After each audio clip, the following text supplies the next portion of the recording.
Okay, Assalamu alaikum. So we will discuss about the management of the thyroid disorder in pregnancy, and that is the Green Top guideline, and it was updated in 2025.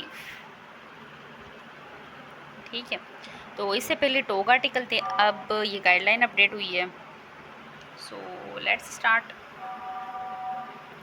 सबसे पहले तो आप देखें कि common thyroid function disorder कौन से हैं pregnancy में. ठीक है, तो इन लोगों ने डिवाइड कर दिया है हाइपोथायराइडिज्म और हाइपरथायराइडिज्म को फर्दर.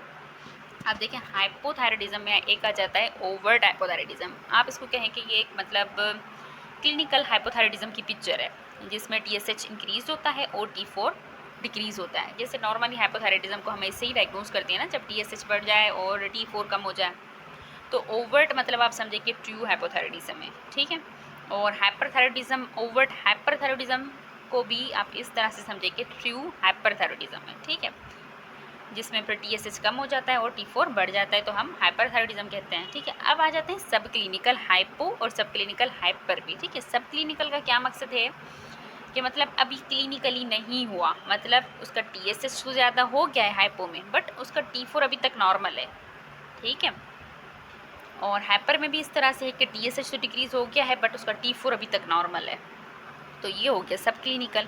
अब आ जाए जेस्टेशनल ट्रांसिएंट थायरोटॉक्सिकोसिस. ये कुछ वक्त के लिए ही होता है, आप इस तरह से समझें. ठीक है, जैसे ही क्योंकि ये बीटा एचसीजी की वजह बीटा एचसीजी की वजह से होता है, तो जैसे ही वो नॉर्मलाइज होता है तो ये भी ठीक हो जाता है. इसमें क्या होता है बेसिकली टीएसएच आपका डिक्रीज़ हो जाता है और T4 इंक्रीज़ हो जाता है.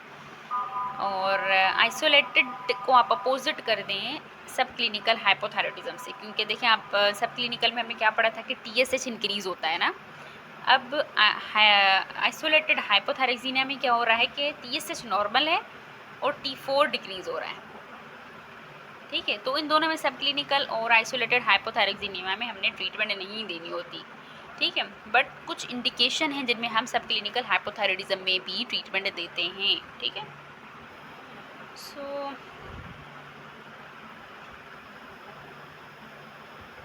Thyroid function test in the pregnancy. तो थायराइड फंक्शन टेस्ट कौन से करवाना चाहिए प्रेगनेंसी में? आपने सीरम टीएसएच और फ्री T4 करवाना है प्रेगनेंसी में. ठीक है, to diagnose the thyroid function.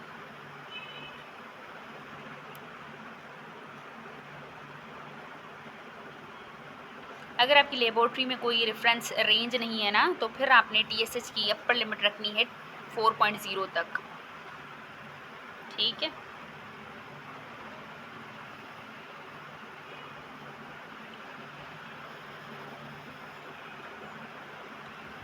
Okay. सो अच्छा, पहले टोक आर्टिकल में कुछ भी आयोडीन का नहीं बताया गया था. अब आप देखें जो भी प्रेग्नेंट वुमेन हैं और जो भी ब्रेस्ट फीडिंग मदर है ना, उन सब में आपने पेशेंट को आयोडीन इंटेक कितनी होनी चाहिए, उनकी डेली आयोडीन रिक्वायरमेंट कितनी होनी चाहिए, 200 से 250 तक होनी चाहिए. ठीक है, और जो नॉन प्रेग्नेंट हैं उनमें फिर कितनी होनी चाहिए, 150 माइक्रोग्राम तक होनी चाहिए. ठीक है,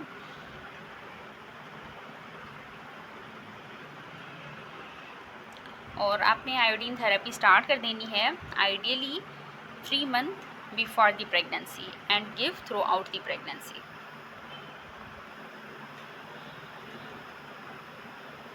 women should take a single rather than the multiple iodine containing supplement at the same time. आपने ओवरडोज नहीं करना आयोडीन का, आपने मोर देन 500 से ज़्यादा नहीं देनी प्रेगनेंसी में. ठीक है, जो उसकी नॉर्मल रेंज है आप वहाँ तक दें.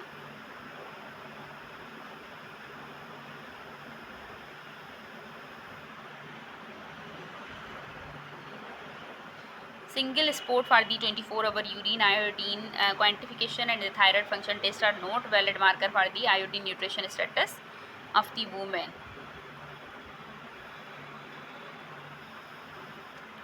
Okay, so testing for the thyroid disease in the pregnancy. तो आपने यूनिवर्सल टेस्टिंग हर पेशेंट में नहीं करनी थायराइड फंक्शन की, डिसफंक्शन की. ठीक है, आप फिर किन पेशेंट्स में करेंगे जिनमें रिस्क फैक्टर हों. ठीक है, तो वो हम पढ़ते हैं कि कौन से रिस्क फैक्टर हैं जिनमें हमने थायराइड फंक्शन टेस्ट करने हैं. ठीक है। तो अगर किसी पेशेंट को पहले से कोई थायराइड डिसीज़ थी या उसकी सर्जरी हो चुकी है या उसने रेडियो एक्टिव आयोडीन ली या उसको कोई मेडिकल डिसऑर्डर था जैसे कि एप्ला या इससे ली, ठीक है, तो फिर इन कंडीशन में आपने फर्स्ट ट्राइमेस्टर में ही, बल्कि mid of the first trimester में आपने थायराइड फंक्शन टेस्ट करने हैं। उसके लिए आपने क्या करवाना है, फ्री T4 आप करेंगे और TSH करेंगे, ठीक है। अच्छा, उसके अलावा टाइप 1 डायबिटिक में, SLE में, एप्ला में, और अगर patient history they still birth की या सेकंड ट्राइमेस्टर मिसकैरेज की, तो इनमें भी फिर आपने थायराइड फंक्शन टेस्ट करने हैं। देखिए, हर पेशेंट में हम नहीं करेंगे। Okay, so how should the woman present with the hypothyroidism and the subclinical hypothyroidism be cared before the pregnancy? ठीक है। अच्छा, देखें, हमने क्या पढ़ा था कि हमने सब क्लिनिकल हाइपोथायराइडिज्म को ट्रीट नहीं करना होता, ठीक है, बट कुछ इंडिकेशंस होती हैं जिनमें हमने फिर पेशेंट को ट्रीट करना होता है, ठीक है। अगर सब क्लिनिकल हाइपोथायराइडिज्म में वैसे तो TSH की वैल्यू कितनी होती है, लेस देन दी 10 मिली माइक्रो पर लीटर होती है, ठीक है। बट अगर TSH की वैल्यू 10 से ज़्यादा हो जाए या थायराइड पेरोक्सीडेज एंटीबॉडीज़ पॉजिटिव हो, तो फिर इन केसेस में आपने पेशेंट को ट्रीटमेंट देनी होती है, ठीक है।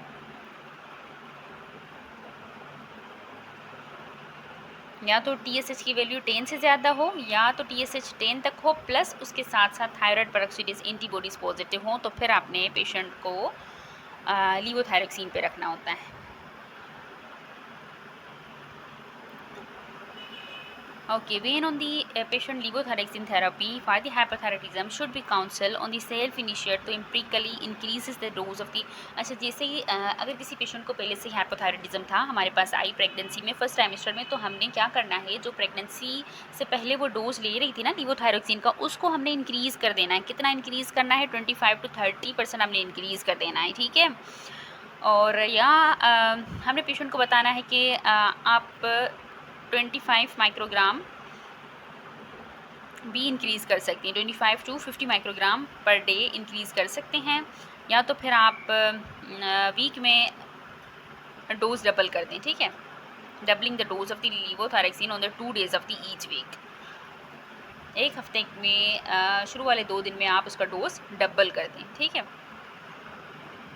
और हर हफ्ते में आप ऐसे करें। फिर नेक्स्ट वीक में भी आप ऐसे करें कि आप उसके 2 दिन में, किसी भी 2 दिन में आपने डोज डबल कर देना है, या तो फिर आप रोज़ाना की बेसिस पे उसका डोज इंक्रीज़ करें 25 माइक्रोग्राम टू 50 माइक्रोग्राम तक, ठीक है। 25 आप उनमें इंक्रीज़ करेंगे जो पेशेंट लीवोथायरोक्सिन की डोज ले रही हैं 100 से कम, और 50 माइक्रोग्राम आप उनमें इंक्रीज़ करेंगे जो पेशेंट लीवोथायरोक्सिन की डोज ले रही हैं 100 माइक्रोग्राम से ज़्यादा, ठीक है। और फिर आपने पेशेंट्स के थायराइड फंक्शन टेस्ट रिपीट करवाने हैं every 4 to 6 week. Okay, so how should the newly diagnosed hypothyroidism, subclinical hypothyroidism and isolated hypothyroidism be treated during the pregnancy? तो हमने क्या पढ़ा था कि अगर ओवर्ट हाइपोथायराइडिज्म है ना, तो इट मींस कि पेशेंट को क्लिनिकली हाइपोथायराइडिज्म है, ट्रू हाइपोथायराइडिज्म है, तो इनमें तो फिर हमने ट्रीटमेंट स्टार्ट कर देनी है। आप कैसे ट्रीटमेंट देंगे, लीवोथायरोक्सिन की डोज कैसे देंगे, 1.6 माइक्रोग्राम पर kg के हिसाब से आपने देनी है। फिर आपने थायराइड फंक्शन टेस्ट रिपीट करने एवरी 4 वीक, ठीक है। During the pregnancy in the woman with the subclinical hypothyroidism, TSH between the upper limit of the trimester and specific pregnancy reference range and 10 milli-unit per liter accompanied by the normal free T4 level, ठीक है।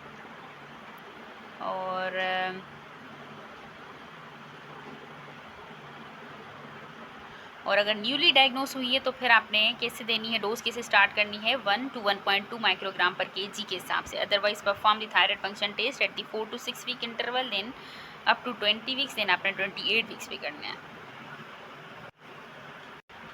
अच्छा, अब जो isolated हाइपोथायरोक्सिनीमिया था ना, उसमें हमने treat नहीं करना पेशेंट को, उसमें सिर्फ हमने पेशेंट की मॉनिटरिंग करनी है। हमने थायराइड फंक्शन टेस्ट रिपीट करने हैं पेशेंट के एवरी 4 to 6 वीक के बाद, ठीक है।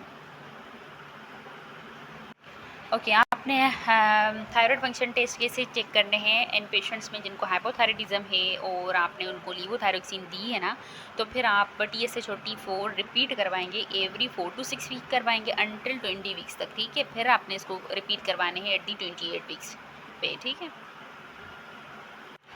अच्छा, एक और बात आप जहन में रखें कि आपने TSH की वैल्यू हाइपोथायराइडिज्म में कितनी रखनी है, 2.5 से कम रखनी है आपने, ठीक है। और उसके अलावा आपने जैसे ही पेशेंट डिलीवर हो जाए ना, तो फिर आपने विद इन 2 डेज़ आपने थायरोक्सिन की जो प्री प्रेगनेंसी उसकी डोज थी ना लीवोथायरोक्सिन की, आपने वही डोज रख देनी है, कम कर देनी है, रिड्यूस कर देनी है। बट अगर किसी पेशेंट को प्रेगनेंसी से पहले नहीं था हाइपोथायराइडिज्म, उसको प्रेगनेंसी में ही हुआ है, ठीक है, तो फिर इन केसेस में आपने क्या करना है कि आपने लीवोथायरोक्सिन जो स्टार्ट की थी प्रेगनेंसी में वो आपने स्टॉप कर देनी है और आपने थायराइड फंक्शन टेस्ट रिपीट करवाने हैं आफ्टर 6 वीक, ठीक है। अच्छा, एक पेशेंट है जिनमें सिर्फ पेशेंट बिल्कुल यू थायराइड है, उसका TSH भी नॉर्मल है, उसका T4 भी नॉर्मल है, ठीक है, और बट उसमें हमें थायराइड पेरोक्सिडेज एंटीबॉडीज़ पॉजिटिव मिल गई हैं। तो फिर अब क्या किया जाए, तो इसमें यह है कि आपने सिर्फ पेशेंट की मॉनिटरिंग करनी है, थायराइड फंक्शन टेस्ट करवाएंगे, TSH करवाएंगे, T4 करवाएंगे, बुकिंग पे करवानी है आपने, फिर उसके बाद आपने 20 वीक्स पे करवानी है। बट इनमें यह है कि आपने लीवोथायरोक्सिन नहीं देनी। अगर पेशेंट यू थायराइड है ना, सिर्फ आप उसमें एंटीबॉडीज़ पॉजिटिव हैं, तो इन केसेस में आपने लीवोथायरोक्सिन ट्रीटमेंट नहीं देनी। ओके, अब आप आ जाएँ हाइपरथायराइडिज़्म पे, ठीक है। हाइपरथायराइडिज़्म का मोस्ट जो कॉमन काज़ है वो है ग्रेव डिसीज़, ठीक है। प्री प्रेगनेंसी आपने पेशेंट की काउंसलिंग करनी है। अगर पेशेंट को सीवियर हाइपरथायराइडिज़्म से, तो आपने उसको एडवाइस करना है for the radio active iodine के लिए और थायराइडेक्टमी के लिए। उसके बाद फिर आपने कंट्रासेप्शन के लिए एडवाइस करना है फॉर एटलीस्ट 6 मंथ, जब तक उसके थायराइड फंक्शन नॉर्मल हो जाएँ, ठीक है। और उसके जो थायरोक्सिन है वो रेफरेंस रेंज में हो जाए, एटलीस्ट उसकी 2 वैल्यूज़ हमें नॉर्मल मिलें। 3 मंथ अपार्ट हम करवाएंगे T4, अगर वो हमें नॉर्मल मिल जाता है तो फिर हमने उसको कंसेप्शन के लिए एडवाइस करना है। और अगर किसी पेशेंट में परसिस्टेंटली आपने उसको ट्रीटमेंट दे दिया, फिर भी उसकी थायराइड रिसेप्टर एंटीबॉडीज़ जो हैं वो 3 टाइम्स ज़्यादा आ रही हैं, ठीक है, तो फिर इन केसेस में फीटल ग्रेव डिसीज़ का रिस्क ज़्यादा होता है। तब भी फिर आपने पेशेंट को कंसेप्शन के लिए अवॉइड करना है। अच्छा, थायराइड रिसेप्टर एंटीबॉडीज़ आप चेकअप करेंगे after the 6 month of the treatment. आपने ट्रीट किया पेशेंट को, फिर उसके बाद आपने दोबारा थायराइड रिसेप्टर एंटीबॉडीज़ देखी, तो वो आपको 3 टाइम्स ज़्यादा मिल रही है ना, तो फिर आपने पेशेंट को काउंसिल करना है कि there is increase risk of the grave disease, so she must avoid the conception until it will in the normal range, ठीक है। और जब इनकी नॉर्मल आ जाएँ तो फिर आपने अगर वो कंसीव करना चाह रही है तो फिर आपने कार्बामिज़ोल नहीं देनी, क्योंकि इसके टेराटोजेनिक इफ़ेक्ट होते हैं, तो फिर आपने PTU पेशेंट को देनी है।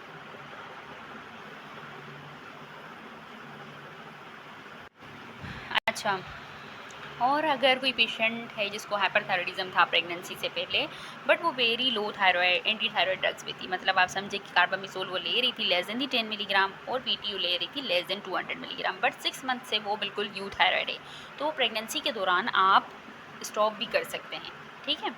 You can consider the discontinuing the anti thyroid drug. पर फिर आपने क्या करना है कि आपने पेशेंट की क्लोज मॉनिटरिंग करनी है, आपने उसके थायराइड फंक्शन टेस्ट रिपीट करवाने हैं प्रेगनेंसी में, ठीक है।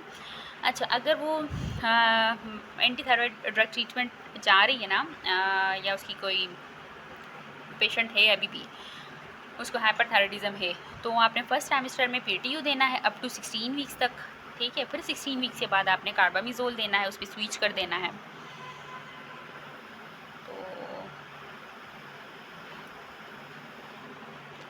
अच्छा, आपने पेशेंट को मॉनिटर कैसे करना है, फर्स्ट हाफ ऑफ प्रेगनेंसी में आपने थायराइड फंक्शन टेस्ट रिपीट करवाने एवरी 2 to 4 वीक्स, ठीक है।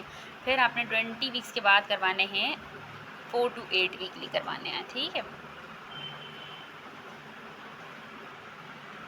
और क्योंकि हाइपरथायराइडिज्म में IUGR का रिस्क भी ज़्यादा होता है, तो फिर आपने सीरियल ग्रोथ स्कैन करवाने हैं बच्चे के, और अम्बिलिकल आर्टरी डॉपलर करवाना है फ्रॉम दी 26 to 28 वीक उन पेशेंट में मोस्टली जिनमें अनकंट्रोल ग्रेव डिसीज़ हैं और जिनमें thyroid receptor antibodies level 3 times ज़्यादा है, तो उनमें फिर आपने फीटल सर्विलेंस भी करनी है, ठीक है।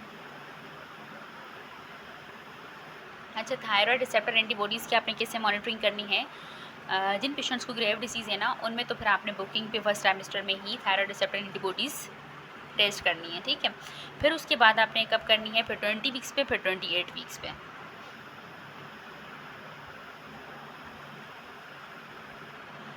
अच्छा, क्योंकि माँ को जब ग्रेव डिसीज़ होती है तो प्लेसेंटा के थ्रू एंटीबॉडीज़ तो ट्रांसफ़र होती हैं बच्चे को, तो फिर आपने बच्चे में भी thyroid receptor antibodies level check करना होगा soon after the birth within the 1 to 2 week, ठीक है।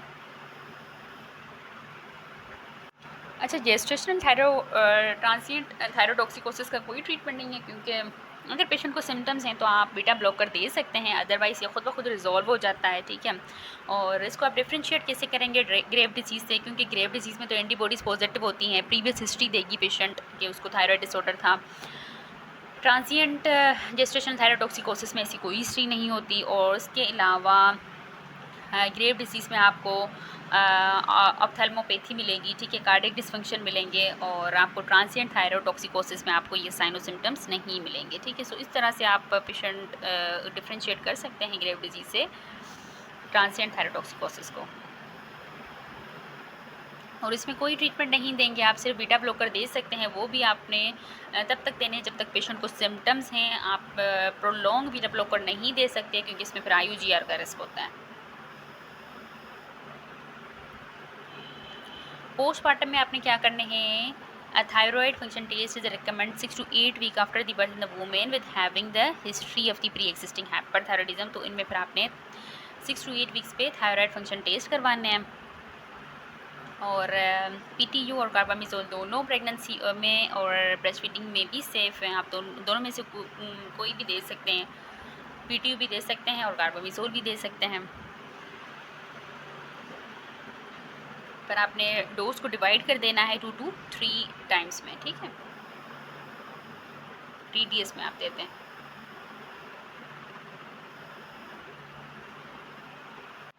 अच्छा, वो पेशेंट्स जिनमें थायराइड नोड्यूल्स हैं ना प्रेगनेंसी में और क्लिनिकली लार्ज हैं, डिटेक्टेबल हैं, तो इनमें फिर आपने थायराइड फंक्शन टेस्ट भी करना है प्रेगनेंसी में, और आपने इसको स्पेशलिस्ट के पास रेफ़र कर देना है। Women should be counseled that there is a no difference in the rate of the recurrence or the long-term survival with well differentiated thyroid cancer identified during the pregnancy compared with those with the diagnosed outside। मतलब ऐसा कुछ भी नहीं है कि pregnancy में उसका recurrence risk increase हो जाए, जितना प्रेगनेंसी से पहले होता है उतना ही होता है, ठीक है। अच्छा, postmortem thyroiditis mostly in patients में होता है जिनमें थायराइड पेरोक्सीडेज एंटीबॉडीज़ पॉजिटिव होती हैं, ठीक है। इनमें होता क्या है बेसिकली, जैसे पेशेंट डिलीवर हो जाती है ना, तो शुरू वाले जो 6 मंथ हैं उनमें पेशेंट को हाइपरथायराइडिज्म के सिम्टम्स हो जाते हैं, और फिर 6 मंथ के बाद पेशेंट में हाइपोथायराइडिज्म के सिम्टम्स हो जाते हैं, और 12 मंथ के बाद खुद ब खुद रिजॉल्व हो जाती है।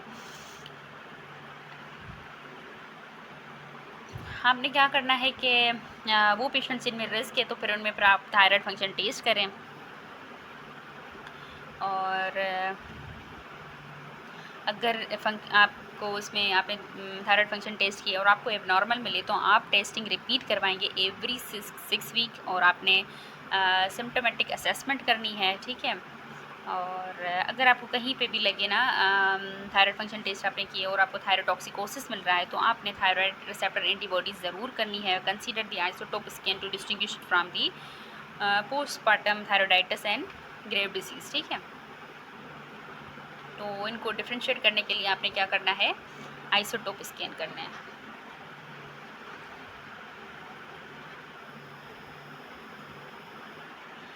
उसमें क्या मिलेगा, अगर थायराइड रिसेप्टर एंटीबॉडीज़ और हमें डिफ्यूज़ अपटेक ऑफ आइसोटोप मिले तो इट मीन्स कि ग्रेव डिसीज़ है। अगर हमें लाजमी है थायराइड रिसेप्टर एंटीबॉडीज़ पॉजिटिव मिलेंगी और आयोडीन अपटेक आपको ज़्यादा मिले तो इट मीन्स कि ग्रेव डिसीज़ है। अगर इसका उल्टा करें तो फिर पोस्टमार्टम थायराइडाइटिस है।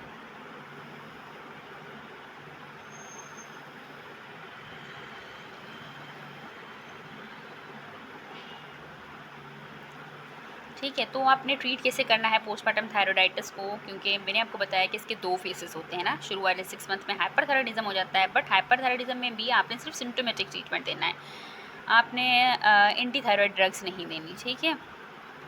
सिम्टोमेटिक ट्रीटमेंट से मुराद आपने बीटा ब्लॉकर दे देने हैं। और बट अगर पेशेंट को जो हाइपोथायराइडिज्म फेस होता है ना इसका आफ्टर दी 6 मंथ, उसमें फिर आप लीवोथायरोक्सिन दे सकते हैं।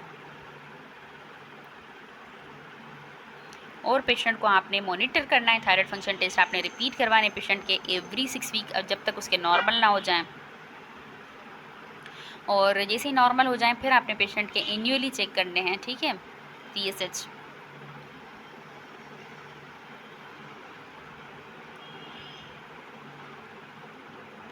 और जैसे ही पेशेंट फिर अगर प्रेग्नेंट हो तो या कंसीव करना चाह रही है ना, तब भी आपने थायराइड फंक्शन टेस्ट इन पेशेंट्स के चेक करने हैं, क्योंकि ये फिर हाई रिस्क में आ जाती है, ठीक है। और अर्ली प्रेगनेंसी में आपने करने हैं। तो दैट्स ऑल। इसका 1-2 चार्ट है। देखें, सबसे पहले कि अगर कोई पेशेंट हमारे पास आती है जिसको पहले से ही प्रेगनेंसी से पहले ही थायराइड डिसीज़ है, तो उसको हमने रेफ़र कर देना है एंडोक्रोनोलॉजिस्ट के पास। और first contact in the pregnancy पे जब हमारे पास आएगी तो हमने थायराइड फंक्शन टेस्ट करने हैं पेशेंट की, ठीक है।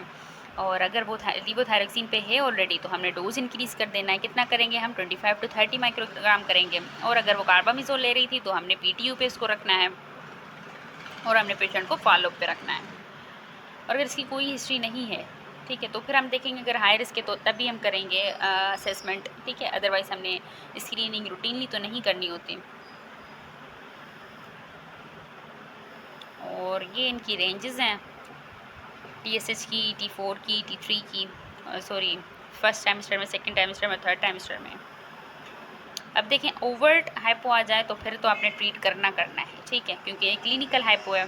बट अगर सब क्लिनिकल हो तो फिर आपने देखना है कि TSH की वैल्यू कितनी है। अगर TSH की वैल्यू 10 से ज़्यादा है तब भी आपने ट्रीट करना है। बट अगर TSH की वैल्यू 10 तक है तो फिर आप देखेंगे कि फर्स्ट टाइमिस्टर में है या फर्स्ट टाइमिस्टर के बाद आ रही है। अगर फर्स्ट टाइमिस्टर में है तो फिर आप दे दें ट्रीटमेंट, और अगर फर्स्ट टाइमिस्टर के बाद है तो फिर आप कंसीडर करें। अगर आप ट्रीट नहीं भी कर रहे ना सब क्लिनिकल को, तो फिर भी आपने मॉनिटरिंग करनी है। आपने थायराइड फंक्शन टेस्ट रिपीट करवाने एवरी 4 to 6 वीक, फिर 20 वीक्स पे, फिर 28 वीक्स पे, ठीक है। अच्छा, अगर आइसोलेटेड हाइपोथायरॉक्सिनीमिया है ना तो फिर आपने इसमें ट्रीट नहीं करना, आपने सिर्फ थायराइड फंक्शन टेस्ट करने हैं एवरी 4 to 6 वीक, ठीक है। अच्छा, उसके अलावा अगर सिर्फ पेशेंट में थायराइड पेरोक्सीडेस एंटीबॉडीज़ पॉजिटिव है और पेशेंट यू थायराइड है तो उसमें सिर्फ थायराइड फंक्शन टेस्ट आपने करने हैं। बुकिंग पे आप करेंगे फर्स्ट ट्राइमेस्टर पे, और फिर आपने 20 वीक्स पे करने हैं। इसमें भी आपने लीवोथायरोक्सिन नहीं देनी। और अगर सब क्लिनिकल हाइपरथायराइडिज्म है उसमें भी आपने ट्रीटमेंट नहीं करना। और अगर ओवर्ट हाइपर है और ग्रेव डिसीज़ है, फर्स्ट टाइमिस्टर में आई है तो आपने PTU देना है। अगर फर्स्ट टाइमिस्टर के बाद आई है तो आपने कार्बामिजोल देना है। अगर जेस्टेशनल थायरोटॉक्सिकोसिस है तो उसमें सिर्फ आपने सिम्टोमेटिक ट्रीटमेंट देनी है, एंटी थायराइड थेरेपी नहीं देनी। So that's all about it.